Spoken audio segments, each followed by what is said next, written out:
Hello and welcome into episode 2. Today we're going to talk about variables and user groups. So before we dive into this, it's important to understand what a variable is.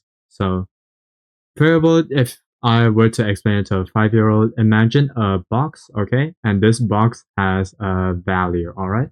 So the box can be labeled, can have can have a label out here, and the label that's written on here is the variable name, okay? And through that variable name, you can access the value inside of it. And the value can be anything.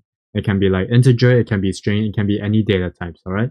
So that's a quick explanation of what variables are. So in Streamer.Bot, there are three types of variables: arguments, global variables, and generic.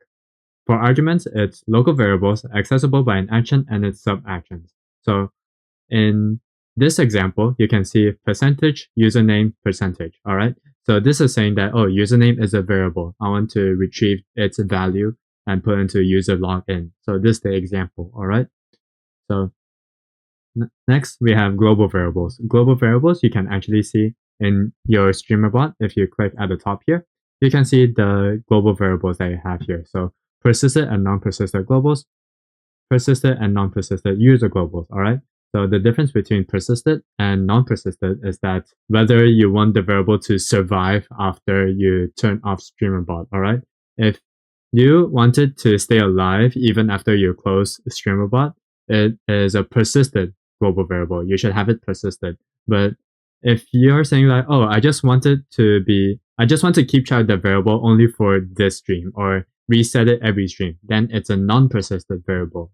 Okay. Next, we have generic. Generic is very similar to arguments, except they are always available. Just no matter what trigger, even if you have a trigger at all, it's just date, time. These are available in every sub-action section. All right. So arguments. Let's try to understand arguments better by redoing the echo action. All right. So add a new echo action, and I want the command to be command triggered. I want the trigger to be command triggered. And instead of creating it, I just want to use the echo command. And in here, C#. So if you want to retrieve an argument in Streamer.Bot C# is cph.try get arg. Alright. And I want to get the variable name like raw input. That's the variable name that I want. And out string raw input. The variable name here, this part, is actually, I have it the same as the variable that I want to get. This is completely optional. If this was something like input, it will still work, alright? So cph.send message input. This would still work even if I don't call this raw input, because what matters is this one when I'm trying to retrieve a variable, right? So if I compile successfully, and if I type into my Twitch chat, this is a test. Now my bot will reply with that. Next, let's talk about complex variable types. So when you have complex data types, as for complex data types, you can't store it into Streamer.Bot directly as a global variable, but what you can do is serializing. So you can serialize a list into a string. You can serialize a dictionary into a string. And from those strings, you can deserialize those back to list or back to dictionary. All right. I'll show you an example. So there's an example down here already using Newtonsoft JSON. Newtonsoft JSON. Let me create a new action first. So in here, Newtonsoft, you also will need to get the generic, which is system.collections.generic. All right. And if you need to find the reference, it's find ref button. Let's just create a list. All right.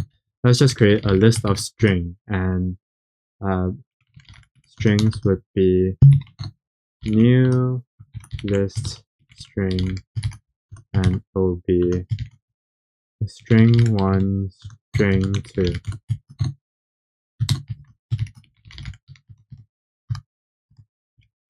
All right, make sure this works. All right, I'm going to format it. And let's say I want to save this as a global variable. I would have to serialize them. So string JSON save and then set global var. So I'm just gonna copy this, format that, and instead of test list, I want it to be called strings. And saving class, I want to call it like complex strings. It can be dash, it can be underscore. Underscore is just my habit. I'm going to save that, test, and want to test this. And if you go to global variables, you should see complex strings here. And now if you want to retrieve it, all right, get complex type. Oop. Let's have a test up here. Let's have this as C#. Now you can get it. So let's get the global var of what do I call it? Save. No, actually I didn't save that. Complex strings. So complex strings.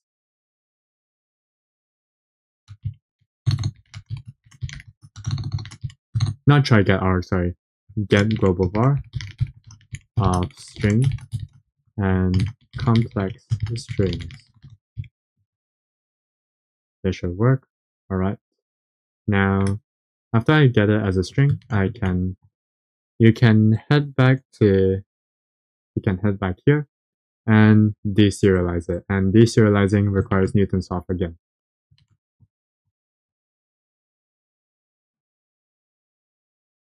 Copy this. Because if you don't have Newtonsoft, this would happen. And if you do this, you realize, oh, I need generics. So system.collection.generic, because these are basically the libraries that is making this much easier. Or these are the libraries that are providing things like list, JSON convert, etc. So find refs. Oh, save string doesn't exist. It's actually var strings save strings and save string. Why not? Compile. Collections. Test class. It's actually string.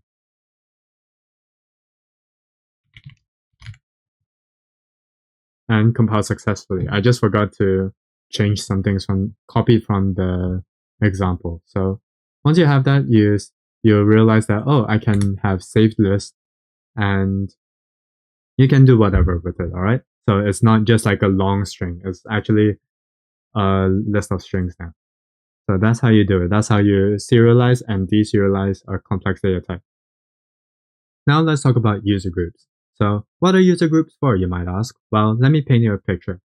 I have streamer friends that will hop onto my chat. I have my non-streamer friends who will hop onto my chat. They're just regular chatters. And I needed Streamer.Bot to know whether a chatter is Ryan's streamer friend or are they just a chatter, all right? And a good solution to that is user groups.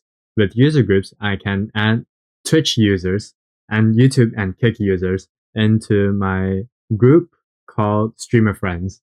And Streamer.Bot can figure out, oh, this person is Ryan's streamer friend. Let me give him a shout out. And they receive a shout out and they also get added into another user group called Shouted Out. If they've already been shouted out, don't give them an automatic shout out. That's where user groups are useful. So let's get right into it. Here I'm creating an action, add to group command. So I am going to create a command. I can just do this command and I'm going to call it add to group. Add to group. And we'll try to figure out how to use C# to add a user to the group. All right, C#. Now let's check the documentation. So adding a user to the group requires their username, platform, and the group name. So first I need to figure out what the person's username is. We can let that be username out string username. Cph try get arg. What else? Platform? No, platform is user type. User type. Out string user type. And what else? There's a very good example in here. So group name, yeah, we can define a string called test group. Let's do that. And user type that. Okay, here's a really cool thing. Enum try parse user type of platform.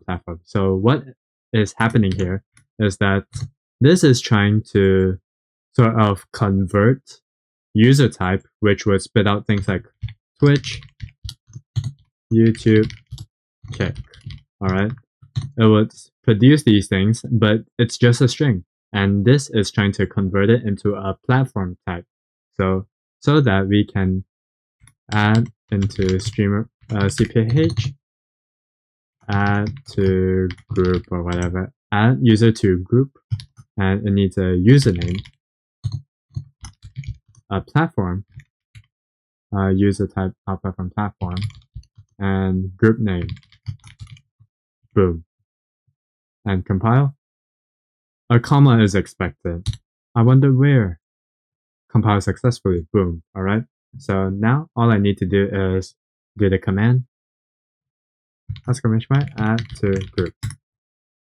And there's not going to be a response, but I can go to settings. I want to say settings, groups, test group. Python dev is in here. Whoa. Okay.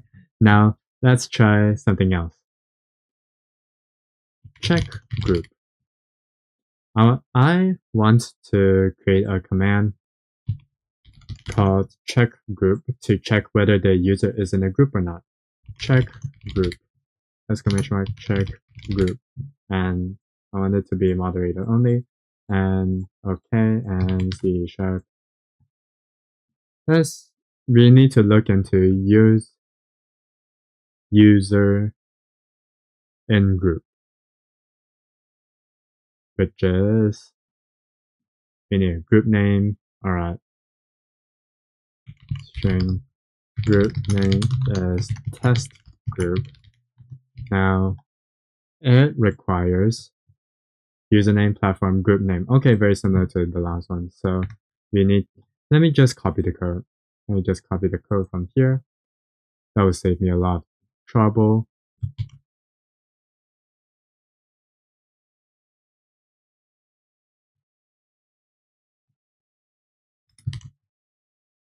And now I want to have two different kinds of responses. If cph.user in group with username, I want this to be lowercase. Username, platform, group name. If the user is in the group, I want to send the message capitalized, goddammit. cph.send message. User is in the group. Otherwise, cph.send message. User is not in group. So if you don't know what if and else statements are, so this is checking if the user is in the group, then do everything that is in here. Alright? Otherwise or else, do this. Alright? Compile successfully, save and compile. Now I'm gonna do check group. Alright. Check group. User is in the group. And now when I not global variables, it's in settings, groups, and I'm gonna remove myself. Let's go check group. user is in the group. Now let's remove myself. And let's try that again. Exclamation mark, check group. Right, user is not in the group. All right, so that is it for, yeah, that's it for this tutorial, and I'll see you guys next time. Peace.